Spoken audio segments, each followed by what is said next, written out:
You're watching Broncos A to Z with Alexis Perry and Zach Stevens, and today we are so happy to be joined by KOA Radio's very own Benjamin Allbright as we discuss what we've learned over the past 5 days and what they need to improve upon in order to get a much-needed divisional win this week. Right now, the Broncos lead the league in a few undesirable categories: players on IR, penalties, and drop passes. So let's start with the injured reserve. We'll get to the 3 guys who could be coming off here in just a little bit, but first, the 3 guys that will be added are Garrett Bowles, Ronald Darby, and Jacob Bobenmeyer. Heading into this season, we knew injuries would arise, but you guys, I don't think anyone could have expected this many this early. No, over 10 players on the injured reserve, and we're only 5 weeks into the season. That just shows how crazy it is. Almost over $70 million in cap space on the injured reserve. Alexis, this is as worse as it could be. And I think the plan going into this season was to sit there and rest guys in the preseason on the chance that we're not going to get guys injured. Just goes to show the random nature of injury and how you can't predict that kind of stuff, and you really can't protect against it that much. Well, like we learned on Friday, Garrett Bowles, the starting left tackle for the Denver Broncos, he will miss the remainder of the season with a broken leg. How do the Broncos go about replacing him, Ben?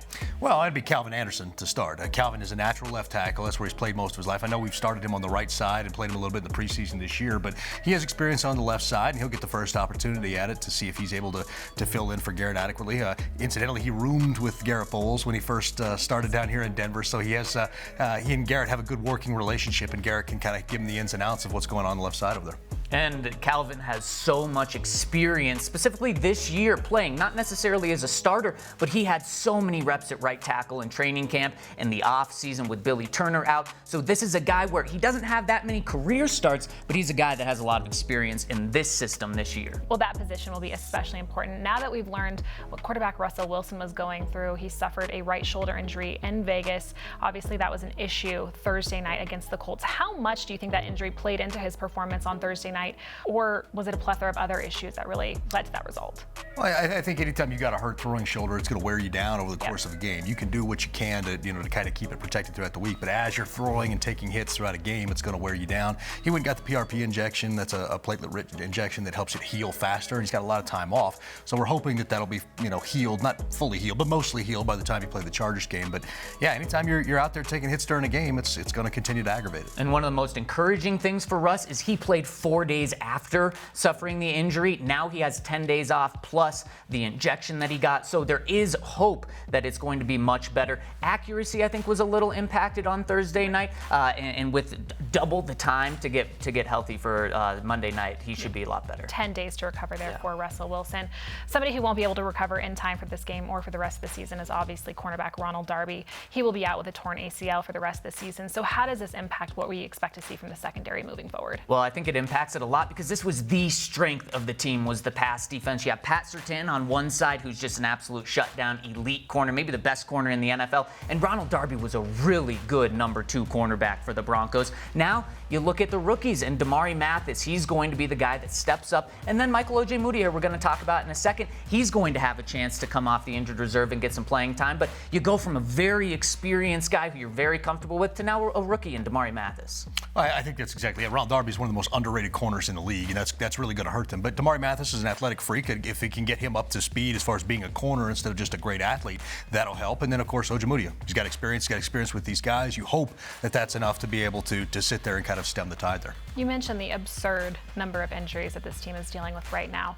Which one do you think by the end of this season we're going to be talking about having the biggest impact for this team? Well, I think it's maybe a guy who was injured before the season even started, Tim Patrick. Look, Tim Patrick on some people's depth charts was number 3, but he was Russell Wilson's safety net from the very beginning. I mean, you even hear it before Russell Wilson took any snaps with the Broncos, even in training camp. The first person that Russell Wilson would mention in press conferences is Tim Patrick. The bond that they had was something special, and Tim was that safety net for many quarterbacks here the past few years, and we've seen some receivers have some issues this year with drops. Tim's a guy that does not drop the ball. So I think that's one where, even though we're a couple of months away from that he's just really going to be a big benefit for Russ next year when he's back. I think there are 3 names in consideration. You mentioned Tim Patrick. We kind of already talked about Ronald Darby. The other name I go with would be Randy Gregory. If you can't get pressure on the passer, you're just not going to be successful in the modern NFL. But it looks like we've got a competent backup there in Baron Browning, who's made the switch over the edge. He looks like an athletic marvel. Maybe this will be the opportunity to get him up to speed to where he needs to be, and we go from there. Well, good news. Justin Simmons, Michael Ojemudia, and Greg Dulcich all eligible to return from the IR this week. So how could their returns help this team moving forward? I mean, Justin Simmons is one of the best safeties in the NFL, and especially when you're playing a rookie cornerback with Damari Mathis in place of Ronald Darby, that's a great safety net to have. A guy who you can trust to have over the top and help a rookie out. So I think that's just going to be huge. And Justin Simmons, he does not need weeks to come back. You don't need him to practice for a month before he comes back. So his impact is going to be felt immediately.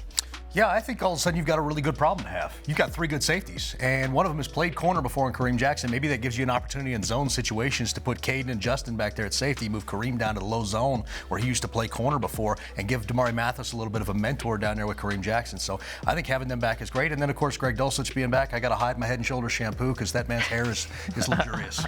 Safe to say you'd like to see Caden Stearns continue to get the same amount of playing time, or at least near the same number of snaps that he's had. Absolutely. 2 interceptions against the Colts. He is someone who is him off the field. No, absolutely not. And he is so efficient when he plays. Every time he's in, dating back to his rookie season, he was someone that was always around the ball. Well, injuries, like we know, are uncontrollable, but this week the Broncos will look to control what they can, being penalties and drop passes. So how do the Broncos rectify those heading into this week against the Chargers? Well, we've seen the Broncos get better with penalties. Now, there's still ways to go for them to get better, but this week of practice, having an extra couple of days to practice, I think is really going to help with drops, especially with just getting more chemistry with Russell Wilson. That's something that you see with when a new quarterback joins wide receivers is there's sometimes issues with drops because they just haven't had that experience. So getting a few more practices this week should help. I think a lot of this offense is predicated on what you do with the football after the catch. And I think these guys have adopted the mentality that I need to, and the receivers, I adopted the mentality they need to make the big play after they catch the ball. Well, the first thing about all that is you got to catch the ball before you can make the big play. And I think they've got to re-drill that back in there. Hey, I got to secure the football first before we do it. We've seen uncharacteristic drops out of Cortland Sutton, Albert O, guys like that. Those guys just need to get out of their own heads, catch the football, and then worry about making the play. Okay, well, looking ahead to this Monday Night Football matchup between the Broncos and Chargers. The Chargers, they just got their 3rd win of the season. They barely scraped by there against the Browns. But overall, what did you guys learn about this Chargers team Sunday when you watched that game? Chargers defense gives up a lot of points. They're in the bottom 5 of points given up. And any time that they have scored 24 points or more, they win the game. So this is a great week for the offense to wake up for the Broncos. Absolutely is. That you can run on the Chargers and you can stop the run of the Chargers. And if you can stop the run of the Chargers, then you're going to make them one-dimensional. It's easy to get against those tackles, which are kind of subpar. So the first thing you need to do is establish the run on offense, and on defense, stop the run and be able to rush off the edge. And that was probably the biggest thing that we learned with the Browns, the Chargers barely squeaking by the Browns, was the Browns weren't able to stop Austin Eckler. He went for almost 200 yards on the ground, and the Browns were not able to win. It's going to be a big, big week for this Broncos front 7, given the fact that the Broncos are also 6.5-point underdogs heading into SoFi Stadium. What would a win for the Broncos mean this week?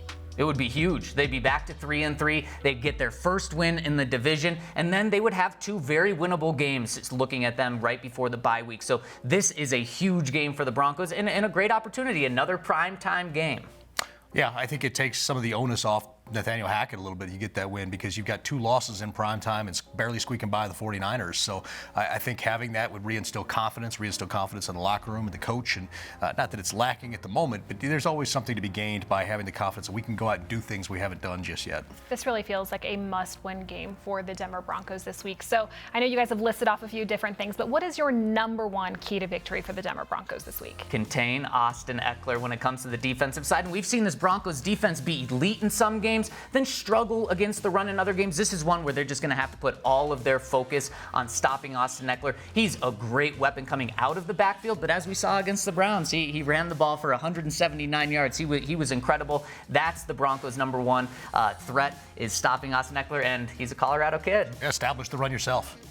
Stop the run and establish the run. Be out there, be able to make yourself multidimensional. The run game has been hit or miss. You got to be consistent. You got to be able to get yardage when you need to. You got to be able to get down in the red zone, the goal line, short yardage, and get those first downs and touchdowns when you need them. Well, we will learn much more this week as the Broncos prepare for their Monday Night Football matchup with the Chargers. Be sure to check back Friday night at 5 o'clock for the official game preview on Broncos Weekend with Steve Atwater and Orlando Franklin. That'll do it for this week's edition of Broncos A to Z. For Benjamin Allbright and Zach Stevens, I'm Alexis Perry. We will see you all next week.